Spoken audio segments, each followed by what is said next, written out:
प्रभु मैं एक बात तो जान गया कि सावाज्ञया तस्य गुणात् गृणीते करौ च तत्कर्म करौ मनस्य स्मरेद् वसन्तं स्थिरजङ्गमेषु शृणोति तद् पुण्यकथा सकर्णः। साव आ गया, वाणी उसी की श्रेष्ठ है।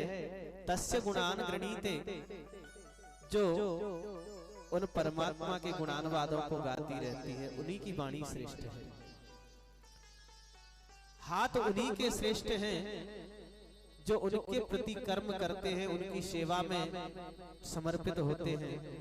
ये परीक्षित जी कह रहे हैं 80वें अध्याय के 3रे श्लोक में 10वें स्कंद उत्तरार्ध में, स्मरेद वसंतम स्थिर जंगमेषु, भगवान का स्मरण करने वाला चित्त भी श्रेष्ठ है।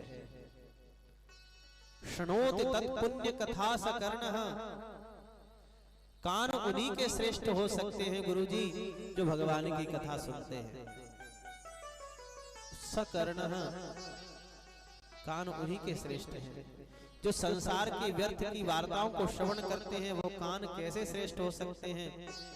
वो कान कैसे होते हैं सज्जनों? श्री गोस्वामी तुलसीदास जी बताते हैं, जिन हरि कथा सुनी नहीं काना, जिन हरि कथा सुनी नहीं काना, श्रवण वही भवन समाना, श्रवण वही भवन समाना। जिन हरि कथा, जिन हरि कथा, जिन हरि कथा, जिन्होंने भगवान की कथा सुनी नहीं, उनके कान तो ऐसे हैं जैसे सांप के बिल का गड्ढा हो। श्रवण रंध्र अहि भवन समाना,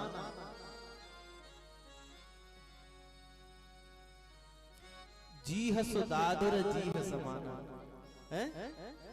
जिसने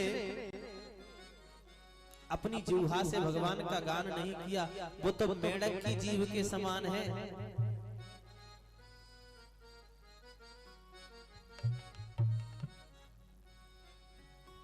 अच्छा जी, जो प्रमाण गोस्वामी तुलसीदास जी ने दिया है ना कि श्रवण रंध्र अहि भवन समाना, वही प्रमाण श्री सुखदेव जी भी भागवत में भी लिखते हैं।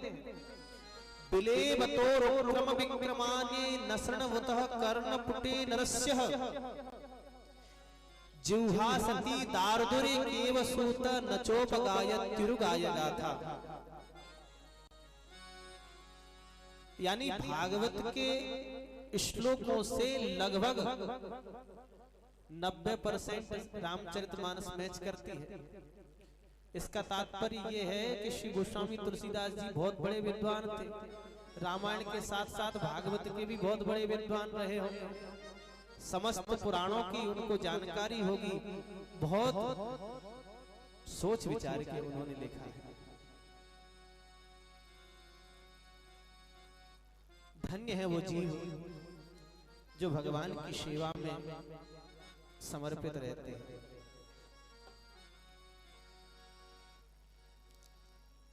भगवान के अनन्य सेवकों की और कथा सुनाइए प्रभु। श्री सुखदेव जी महाराज को इस बात को सुनते ही एक बड़ी कथा स्मरण में आई कि विष्णुरातेन संपृष्टो भगवान वादरायणी, वासुदेवे भगवती निमग्न हृदयो ब्रवी, निमग्न हृदयो ब्रवी। जैसे ही श्री परीक्षित जी महाराज ने कहा कि भगवान के अनन्य सेवकों की कथा श्रवण कराइए, भगवान के परम लाडले भक्तों की कथा श्रवण कराइए, तो श्री सुखदेव स्वामी का हृदय अत्यंत आनंद विभोर हो गया। जब एक कथा स्मरण उनको आई तो निमग्न हृदय अत्यंत प्रफुल्लित हो गया और वर्णन करने लगे।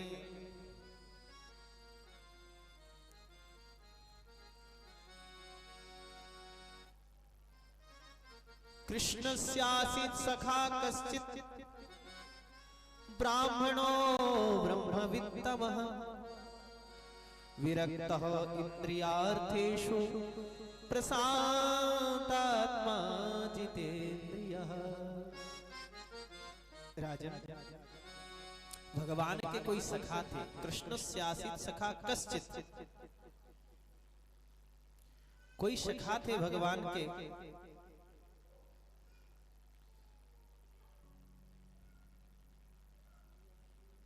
वो सखा बोले ब्राह्मणों। श्री सुखदेव जी महाराज इतने आनंदित हो गए कि नाम तो लिया नहीं, पहले विश्लेषण गिनाते जा रहे हैं।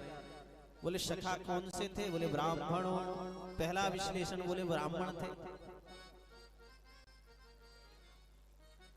फिर बोले ब्रह्मविद्तम, ब्रह्म को जानने वालों में श्रेष्ठ थे, ब्रह्मवेत्ता थे। तीसरा विश्लेषण बोले विरक्त, वो विरक्त थे। किसी ने प्रश्न कर दिया होगा महाराज जी विरक्त कहाँ थे? उनकी तो शादी हुई थी, उनके यहाँ तो धर्मपत्नी जी थी, इनका नाम हमने सुना है सुशीला था। बोले भैया विरक्त इंद्रियार्थेषु, जो इंद्रियों के अर्थ से, इंद्रियों के विषयों से विरक्त है वही सच्चा विरक्त है। केवल स्वरूप बना लेने से विरक्त नहीं होते।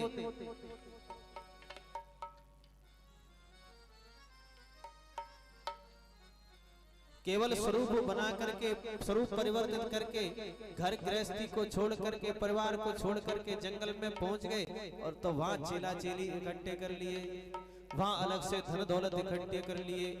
यहाँ तो रहते थे 10-20-50 लाख के मकान में और वहां जाकर के 5 अरब की कोठी बनाई जंगल में साहब।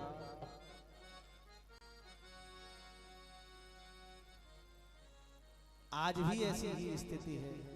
जो वस्तुतः सच्चा भजन करने वाले संत होंगे तो उनकी जंगल में कुटियाई बनी होगी, और जिनके यहाँ इटालियन लगा होगा उनको फुर्सत कहाँ है चेलाओं से।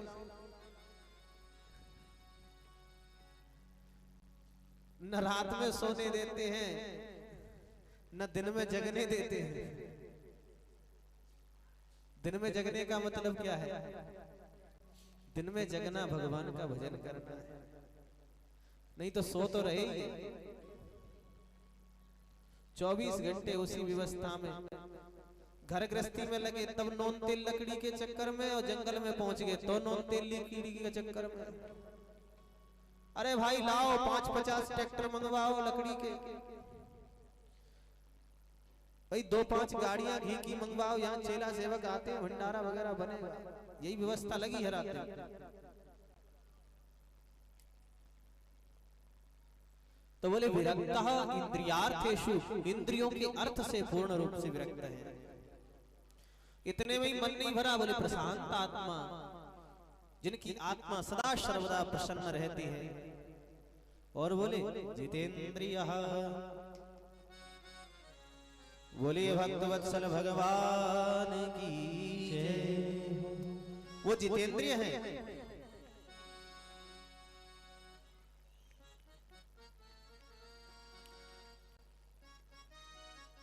श्री सुखदेव स्वामी कहते हैं यद्रक्षयोपपन्नेन वर्तमानो गृहाश्रमी तस्य भार्या कुचैलस्य च्युतछामा च तथा विधा। बोली वृंदावन बिहारी लाल की जय हो। महाराज जी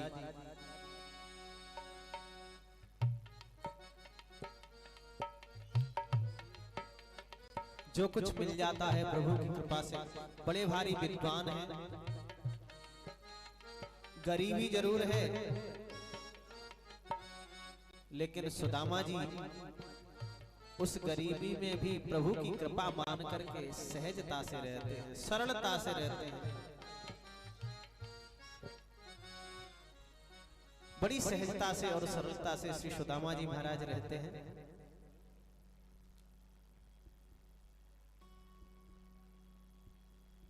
इनकी जो पत्नी है श्री सुशीला जी, ये भी भगवान की परम भक्ता है, परम सती साध्वी है। नित्य निरंतर भगवान का भजन और जो कुछ ठाकुर जी की कृपा से प्राप्त हो जाए उसी में संतुष्ट रहना, यही इनकी दिनचर्या है। आज श्री सुदामा जी बैठे हुए थे प्रसन्न मुद्रा में। प्रसन्न मुद्रा में बैठे जान करके श्री सुदामा जी के चरणों में श्री सुशीला जी निवेदन करते हैं, ननु ब्रह्मण भगवतः सखा साक्षात् श्रियपतिः ब्रह्मण्यस्य शरण्यस्य भगवान् सात्वतरसभ।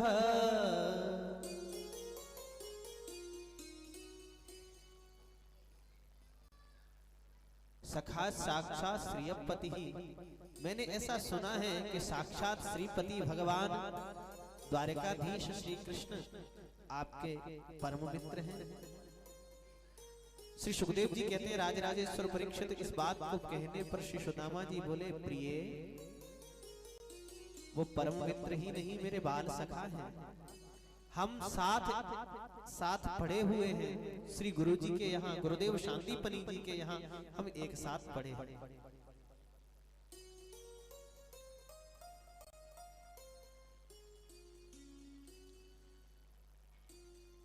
श्री सुशीला जी बोली, तो वो तो द्वारिकाधीश हैं, त्रिलोकी के स्वामी हैं, बड़े ऐश्वर्य से युक्त हैं।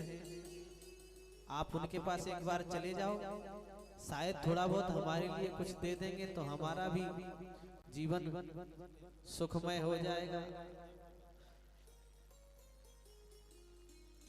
अरे देवी, वो द्वारिकाधीश हैं, वो उनके कर्म का फल है। हम अपनी झोंपड़ी के मालिक हैं, ये हमारे कर्म का फल है। हमको इसी में संतुष्ट रहना चाहिए। यदृक्षा लाभ तुष्टस्य तेजो विप्रस्य वर्धते।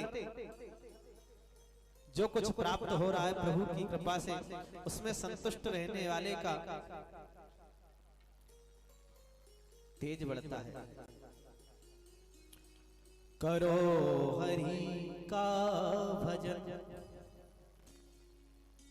अरिये माला पार लगावेगी, रह जावेगी यही ये संपत्ति, काहो के कामन आवेगी। सुख संपत्ति सब यही रह जाता है, केवल भजन साथ में जाता है।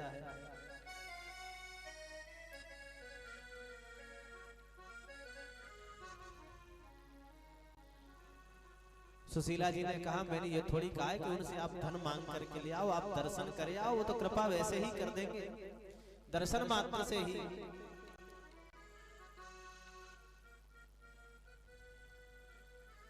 जब ज्यादा प्रार्थना की तो श्री सुदामा जी विचार करते हैं, बोले देवी, धन की अभिलाषा से तो मैं जा नहीं सकता द्वारका, परंतु एक विशेष बात है। अयसएवं भार्यया विप्रो बहुश प्रार्थितो मृदु, अयं हि परमो लाभ उत्तम श्लोक दर्शनम्। अयं हि परमो लाभ उत्तम श्लोक दर्शनम्। ये मेरे लिए सबसे बड़ा लाभ होगा कि उत्तम श्लोक भगवान श्री कृष्ण के द्वारकाधीश के मुझे दर्शन प्राप्त हो जाएंगे। परंतु मैंने एक बात और जानी है, रिक्त पाणिम न पश्येत राजानां विषजम गुरुम। लोगों को 3 जगह खाली हाथ नहीं जाना चाहिए।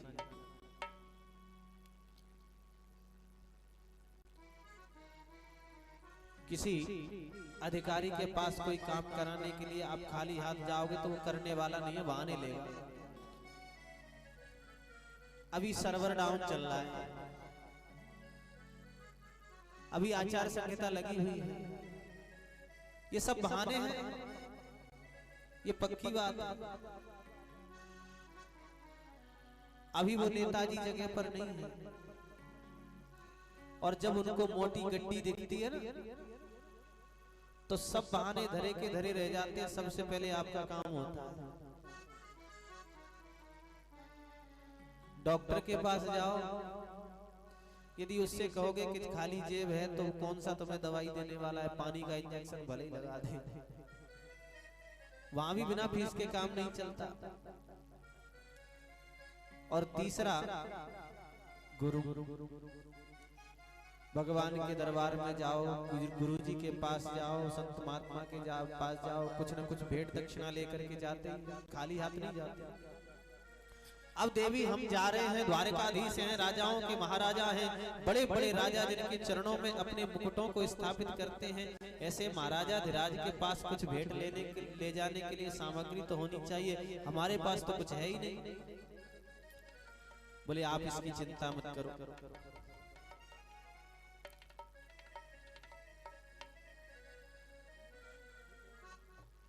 अप्यस्तु पायनम किंचित ग्रहे कल्याणी दीयताम।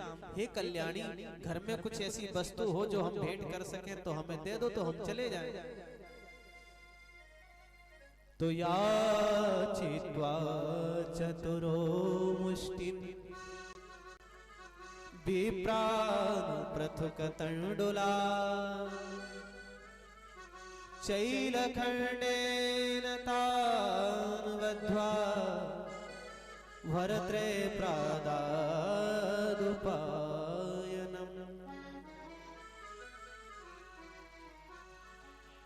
4 घरों से 4 मुट्ठी चावल लेकर के श्री सुशीला जी आई।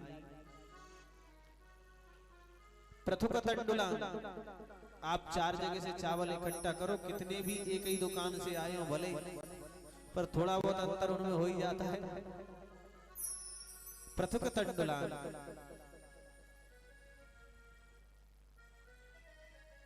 एक पुराने से दुपट्टा में बांध दिया और श्री सुदामा जी को प्रदान कर दिया। सुता नादाय विप्राग्र्यो प्रययो द्वारकां किलः कृष्ण संदर्शनो मह्यं कथं स्यादिति चिन्तय।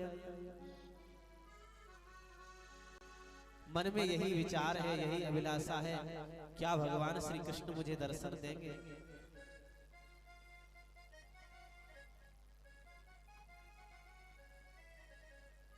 मन में यही अभिलाषा लेकर के श्री सुदामा जी अपने घर से बाहर निकले। कंटकाकीर्ण पथ है, श्री सुदामा जी गोविंद का स्मरण करते हुए जा रहे हैं। मेरा कोई ना सहारा बिनु तेरे, घनश्याम सवरिया मेरे। मेरा कोई ना सहारा बिनु तेरे, घनश्याम सवरिया मेरे। मेरा कोई ना घनश्याम सवरिया मेरे। मेरा कोई ना सहारा बिनु तेरे, हो घनश्याम सवरिया मेरे। मेरा कोई ना सहारा बिनु तेरे, घनश्याम सवरिया मेरे। घनश्याम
श्याम सवरिया मेरे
श्री सुदामा जी महाराज स्मरण करते हुए चले।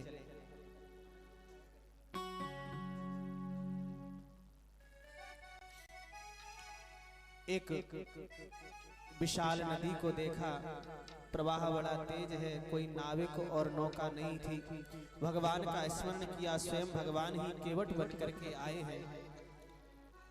इस कथा का भाव यह है कि कोई भगवान का आश्रय लेता है तो स्वयं ही भव सागर से पार करने के लिए गुरु रूप केवट बनकर के भगवान आते हैं। जीवात्मा के पास गुरु रूप केवट बनकर के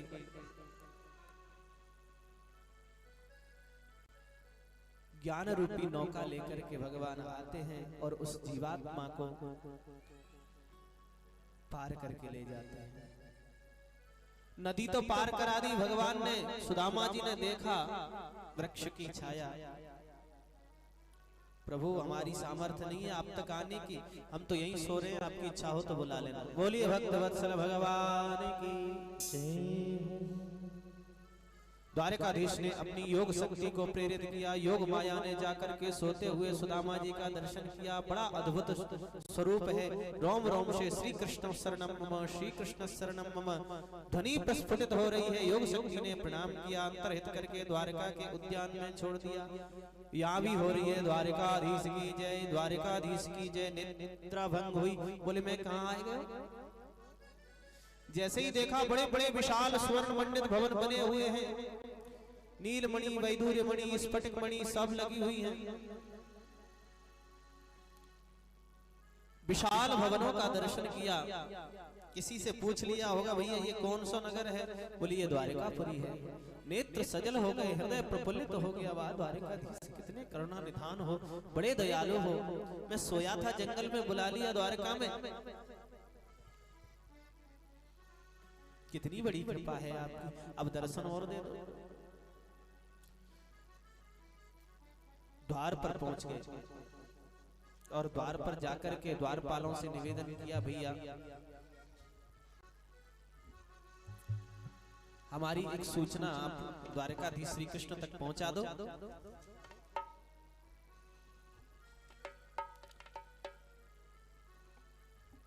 हम उनका दर्शन करने के लिए आए हैं। द्वारपालों ने प्रणाम किया। द्वारपाल भी बड़े विनम्र हैं, बड़े सज्जन हैं। प्रभु हमारे यहाँ संत और ब्राह्मणों के लिए कोई रोक टोक नहीं है, बस ये समय भोजन का है। द्वारकाधीश इस समय भोजन करने के लिए बैठे हुए हैं। कुछ क्षण आप विश्राम कीजिए, फिर आपको दर्शन प्राप्त होगा। जब तक आपकी जो भी अभिलाषा हो, धन लेना चाहते हो, वस्त्र आभूषण लेना चाहते हो, सुवर्ण आदि लेना चाहते हो, रत्न जवाहरात आप लेना चाहते हो, मणिमाणिक्य आप लेना चाहते हो, हम आपकी संपूर्ण सेवा करेंगे। भगवान की तरफ से संत और ब्राह्मणों के लिए पूर्ण रूप से छूट है। किसी को कोई आदेश लेने की आवश्यकता नहीं होती, जो वो चाहे वो मांग सकते हैं। सुदामा जी ने कहा हमें कुछ नहीं चाहिए, हमें तो उनके दर्शन चाहिए। आप तो उनसे ये कह देना कि तुम्हारा बाल सखा एक सुदामा नाम का ब्राह्मण तुम्हारे द्वार पर दर्शनों की अभिलाषा लिए हुए खड़ा है। द्वारकाधीश के जो पार्षद हैं वो भी इतने विनम्र हैं। महाराज ज्यादा कुछ मत कहिए, आप अधीर मत होइए, हमसे सहन नहीं होगा, हम अभी जाते हैं। भगवान श्री द्वारकाधीश का दिव्य सिंहासन लगा हुआ है। भोजनालय में दिव्य सुवर्ण का थाल है, इसमें 56 प्रकार के व्यंजन हैं। माता रुक्मणी स्वयं पंखा कर रही हैं। श्री सत्यभामा जी जल का पात्र लिए हुए खड़ी हुई हैं। जाम्बवती जी ने थाल परोसा है। कई महारानियां भगवान के चरण सेवा में हैं। षडैश्वर्य संपन्न है भगवान। 6 जो ऐश्वर्य हैं इनसे युक्त हैं। भगवान का मतलब ही ये होता है कि जो 6 ऐश्वर्यों से संपन्न हो वही भगवान है। जैसे ही ग्रास तोड़ा उसी समय द्वारपाल पहुंच गए। जय हो द्वारकाधीश भगवान की।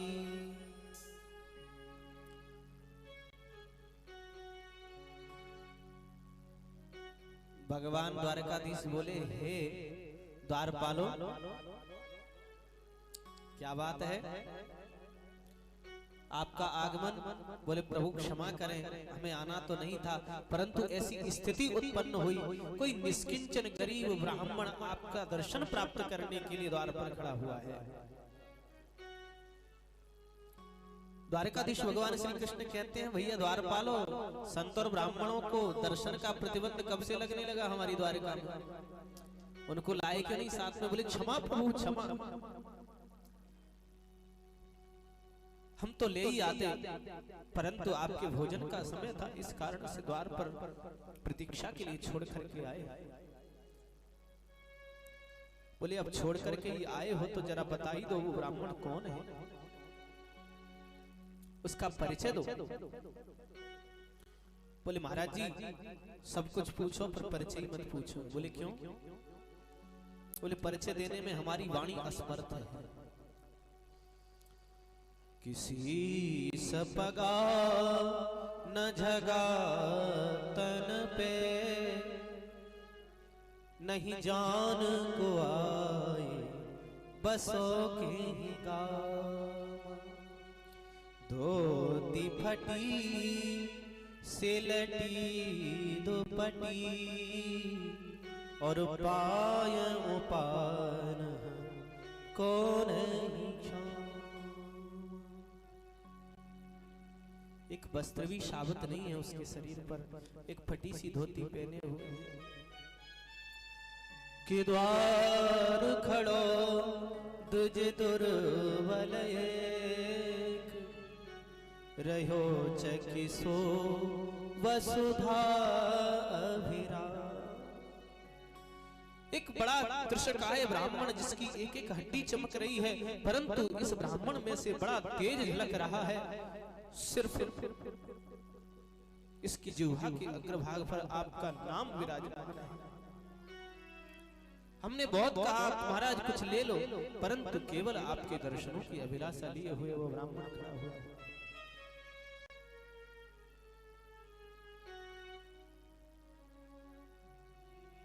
द्वारकाधीश मन में अत्यंत प्रेम है। उसने कुछ नाम पता कुछ ठिकाना बताया। बोले महाराज याद आया कि पूछत दीन दयाल को धाम, बतावत आपनो नाम सुदामा। वो केवल यही पूछ रहे हैं कब द्वारकाधीश में दर्शन देंगे। प्रभु याद आ गया, उन्होंने अपना नाम सुदामा बताया था। श्री सुखदेव स्वामी कहते हैं राज राजेश्वर परीक्षित सुदामा नाम श्रवण करते हुए करुणा सिंधु के हृदय में करुणा की हिलोर आ गई। सब कुछ भूल गए, मैं कहां हूं, मैं कौन हूं। मुकुट कहीं का कहीं रखा रह गया, चरण पादुका कहीं की कहीं रह गई। वो निवाला वहीं का वहीं रह गया। मित्र सुदामा तुम कहां हो, मित्र सुदामा तुम कहां हो। बस पानी से एक ही शब्द दौड़ते जा रहे। हल्ला मच गया पूरी द्वारका में। ऐसा कौन सा सेवक आ गया जिसका दर्शन करने के लिए स्वयं द्वारकाधीश नंगे पैर दौड़। कभी दीवालों से टकराते हैं, कभी खंभों से टकराते हैं, बाजू बाजू कहीं खुल के गिर गया, दुपट्टा कहीं गिर गया। मेरा मित्र कहाँ है, मेरा मित्र कहाँ।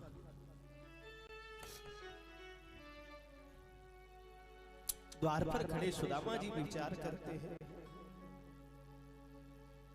हे गोपाल,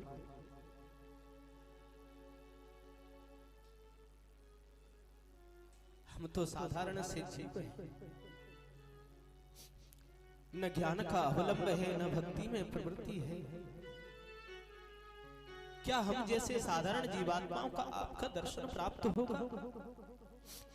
क्या मुझ जैसे निष्किंचन जीव को आप दर्शन दोगे?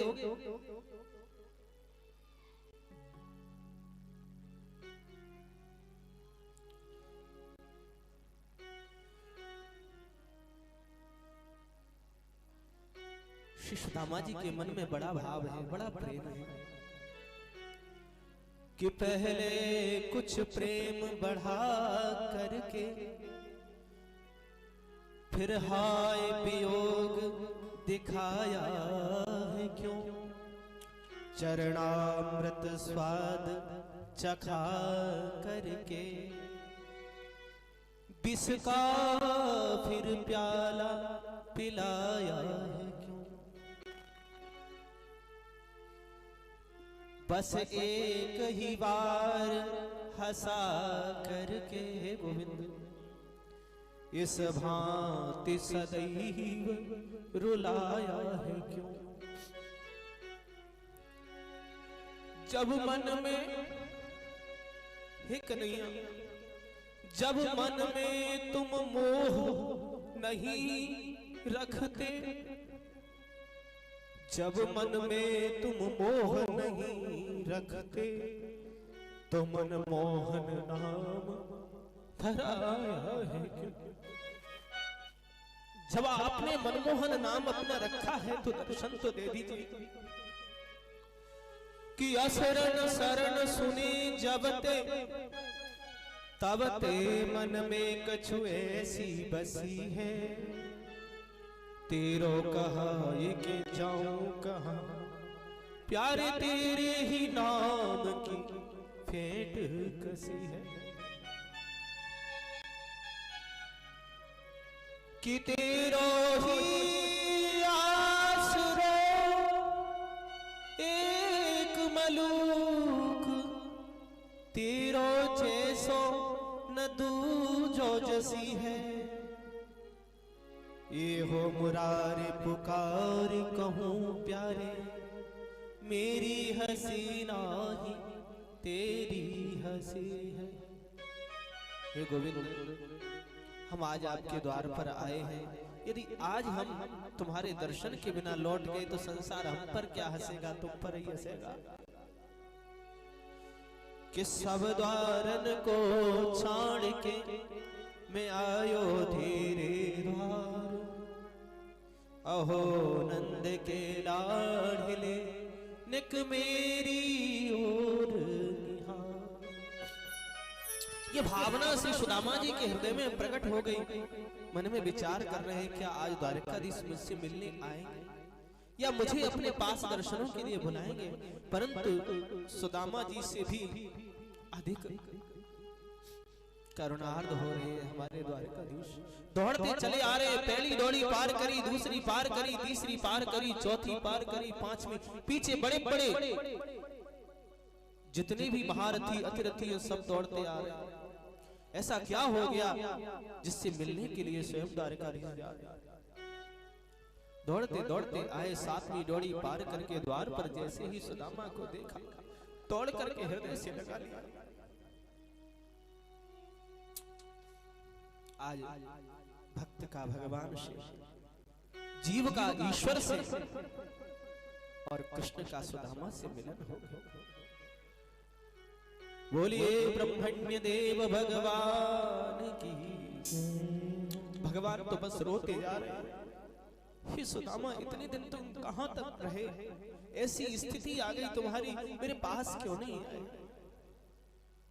रोना तो सुदामा जी भी चाहते हैं, परंतु अपने आंसुओं को भीतर ही दबा लिया। यदि मैं आज रोया तो संसार ये कहेगा कि धन की लेने की अभिलाषा होगी, पर कन्हैया से रुका नहीं जा रहा। वो तो रोते जा रहे हैं, अश्रुपात करते जा रहे हैं। हाथ पकड़ करके लाए, अपने दिव्य उच्च सिंहासन पर बिठा दिया। श्री सुखदेव स्वामी कहते हैं, भगवान स्वयं पूर्ण ब्रह्म परमेश्वर सुदामा के चरणों में बैठे हैं। यही तो भक्ति का प्रभाव है, जिसके चरणों में बैठने के लिए बड़े बड़े देवता भी तरसते हैं। ब्रह्मादिक देवता भी लाइन लगा करके खड़े होते हैं, बोले क्या पता एक क्षण के लिए हमें अवसर मिल जाए।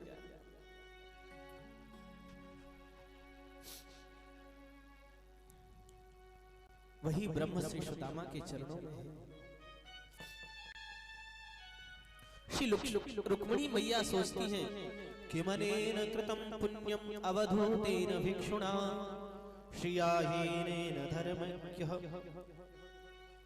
श्रियाहीनेन लोकेस्मिन् गर्हितेनाधमेन चः। ऐसा कौन सा पुण्य इस ऋषिकिंचन ब्राह्मण ने किया है जिसके चरणों में स्वयं जगदीश्वर विराजमान है। भगवान ने चरणों को देखा, चरण प्रक्षालन करने के लिए जल मंगाने का आदेश तो दिया, परंतु जैसे ही हाथों में चरण लिए श्री सुदामा जी के, इनमें कांटे लगे हुए थे। भगवान तो रोने लगे। हे हो बिहाल बिमायन के पग कंटक जाल लगे पग जो, हाय महा दुख पायो सखा तुम आए ते न किते दिन खो।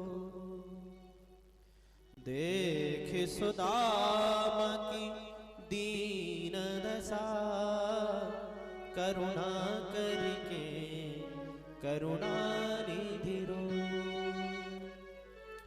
पानी परात को हाथ छुयो नहीं, नैनन के जल सो पग धो। इतना अश्रुपात किया। श्री श्याम सुंदर ने सुदामा जी के चरण भगवान के अश्रुबिंदु से ही प्रक्षालित हो गए। भगवान ने सुंदर दिव्य वस्त्र आभूषणों से अलंकृत किया, सुंदर माल्यार्पण चंदन आदि से श्री सुदामा जी का स्वागत सत्कार किया है। अब तो सब महारानियों को पता चला कि भगवान के परम भक्त आए हैं, परम मित्र आए हैं, सब प्रणाम करती हैं। मैं रुक्मिणी आपको प्रणाम करती हूँ। सुदामा जी ने आशीर्वाद दिया, देवी सौभाग्यवती भव। मैं सत्यभामा प्रणाम करती हूँ, देवी सौभाग्यवती भव। मैं लक्ष्मणा प्रणाम करती हूँ, मैं जाम्बवती प्रणाम करती हूँ। एक एक प्रणाम करती जा रही है, सुदामा जी आशीर्वाद देते जा रहे हैं। अब तो लाइन लगने लगी, 16,108 महारानियां हैं, मेला जैसा हो जाएगा, बहुत आने लगे। कन्हैया ये सब बोलिए, सब अपनी ही है, बोलो राधे राधे। अरे नहीं, मैंने ऐसे ही पूछ लिया, शायद पड़ोस वाली आ गई हो। बोले नहीं नहीं, सब महारानियां हैं। आशीर्वाद देते जा रहे हैं पर लाइन खत्म नहीं हो रही है। बहुत देर हो गई, घंटे 2 घंटे 4 घंटे हो गए। लाला ये तो अभी लाइन चल रही है। बोले हाँ, अभी टूटने वाली नहीं है। तो बोले अब मैं थक गयो, ऐसा कर, इन सब की तरफ से तू ही मोको प्रणाम कर ले, मैं तो कोई आशीर्वाद दे। बोलो राधे राधे। ये भक्ति में सामर्थ्य है।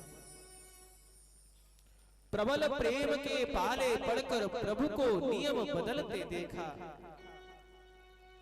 ये सब भक्ति में शक्ति है। अपना मान टले टल जाए, भक्त का मान न टलते देखा। जिनकी बंक भ्रकुटी के कारण सागर शब्द उबलते देखा, वही उनको मां यशोदा के भय से अश्रु बिंदु द्रग ढलते देखा। बड़ा सुंदर पद है श्री विष्णु जी महाराज का, बड़े सुंदर भाव है।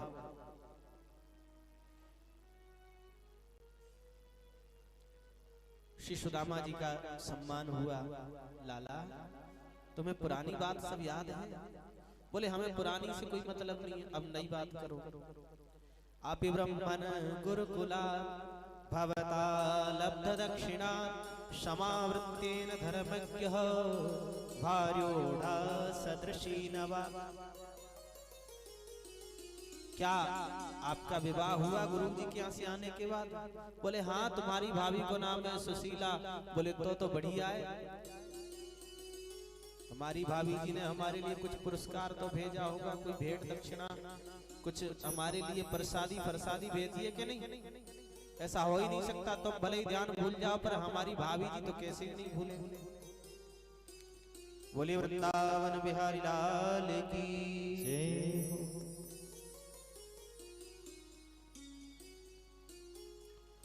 भाभी जी नहीं भूल सकती हैं। अरे लाला, हमारे घर में तो कोई वस्तु थी ही नहीं जो तुम्हारे लिए ले आते।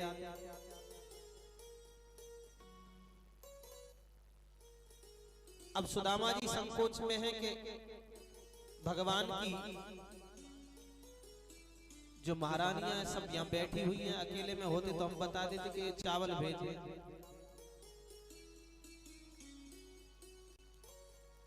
बोले देखो, गुरुजी के यहाँ हम लोग पढ़ते थे, तब गुरुजी की कितनी बढ़िया सेवा करते थे, गुरु माता की भी सेवा करते थे। भगवान बोले वो सब ठीक है, पहले ये बताओ भाभी जी ने क्या भेजा है? बोलो राधे राधे।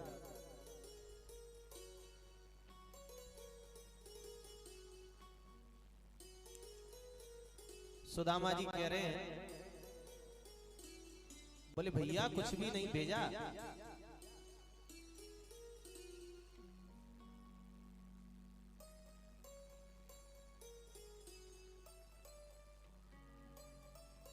कुछ भी नहीं भेजा है।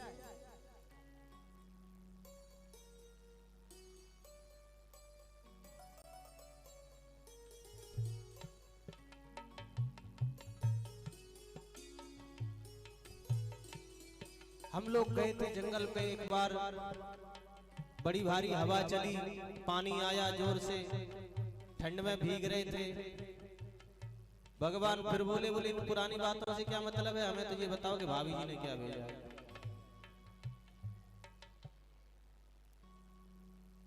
भगवान ने एक बात जानी कि सुदामा जी संकोच में है, तो अपने स्वभाव को बताया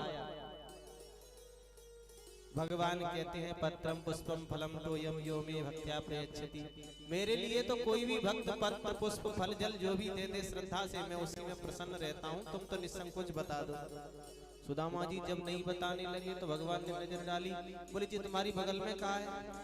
बोले ये तो मेरे पूजा पाठ है। बोले हम तो देखे कौन सी सालग्राम जी की तुम पूजा करने लगे आज। अब पोटली खींचने लगे भगवान। सुदामा जी अपनी ओर खींचे, भगवान अपनी ओर खींचे, बीच में से पुरानो दुपट्टा फट गया और चावल बिखरने लगे। भगवान ने उनको अंजलि में ले लिया। ये भक्त का भाव है, प्रेम से लेकर के आया है। माथे से लगाया, सूंघने लगे, एक मुट्ठी चावल का पान किया। इति मुष्टिम सकृत जग्ध्वा द्वितीयां जग्धुमादधे तावच्छीर्जग्रहे हस्तम तत्परा परमेष्टिनः। एक मुट्ठी चावल श्री द्वारकाधीश ने पाया और कहा सार्वभौम राजा को जो सुख प्राप्त होता है सुदामा को देता हूं। दूसरी मुट्ठी पाने के लिए उद्यत हुए। माताजी ने हाथ पकड़ा, रुक्मिणी जी ने दिखाने के लिए तो कह दिया ज्यादा खाओगे कच्चा चावल नुकसान करेगा, और मन ही मन में द्वारकाधीश से कह दिया इतना ही बहुत है, अधिक दे दोगे तो हो सकता है भूल जाए। सुदामा जी को लगा ये कह रही है कि कच्चा चावल नुकसान। हाँ लाला हम पहले ही तो कह रहे हैं, तुम तो मानो ना है कहू की बात। देवी कह रही है ठीक है अब मान जाओ बहुत है। बोले आप कह रहे हो तो नहीं बात। क्या दिया क्या लिया इस ब्राह्मण को कुछ मालूम नहीं है। चल दिए भगवान से मिल करके। अब लाला बहुत देर रह गई, अब हमें घर जाना है।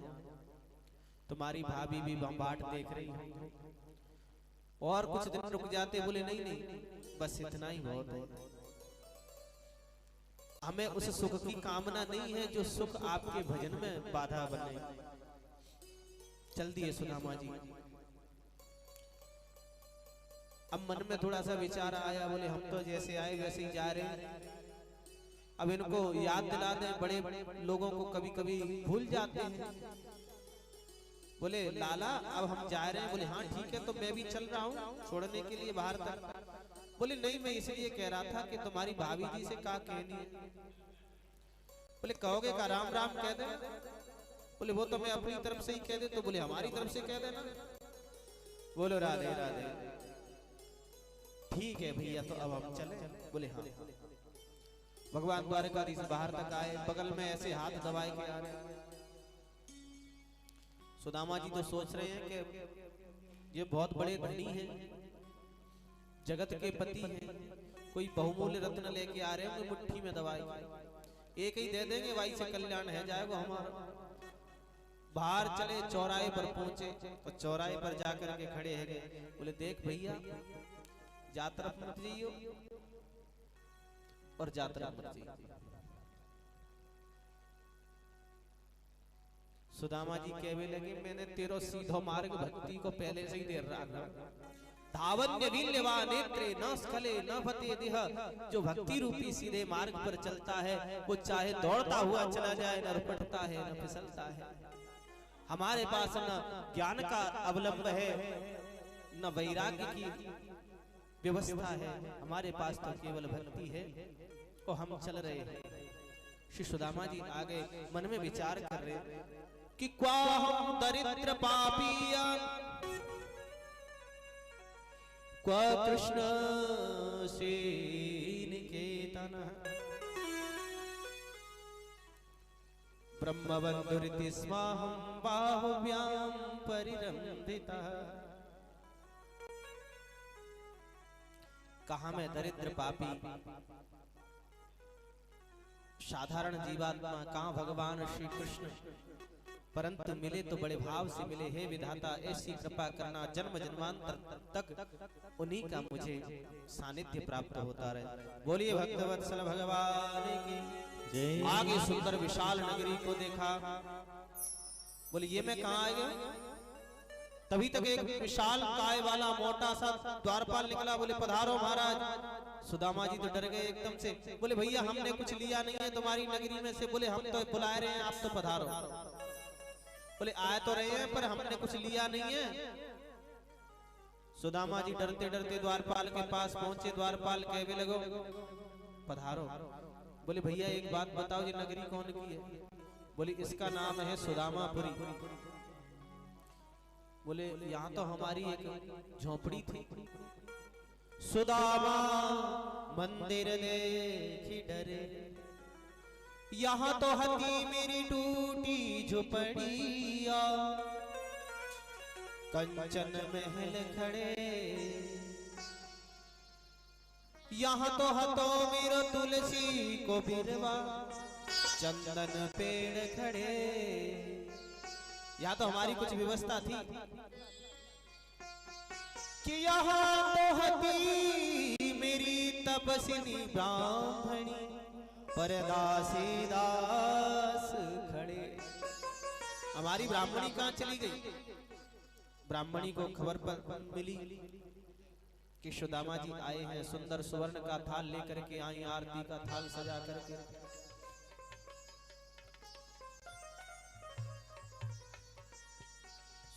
सुशीला जी तो परिवर्तित ही हो गई, बाहर निकल के आई। सुदामा जी को इन्होंने तो पहचान लिया, सुदामा जी पहचान ही नहीं पाए पहले तो।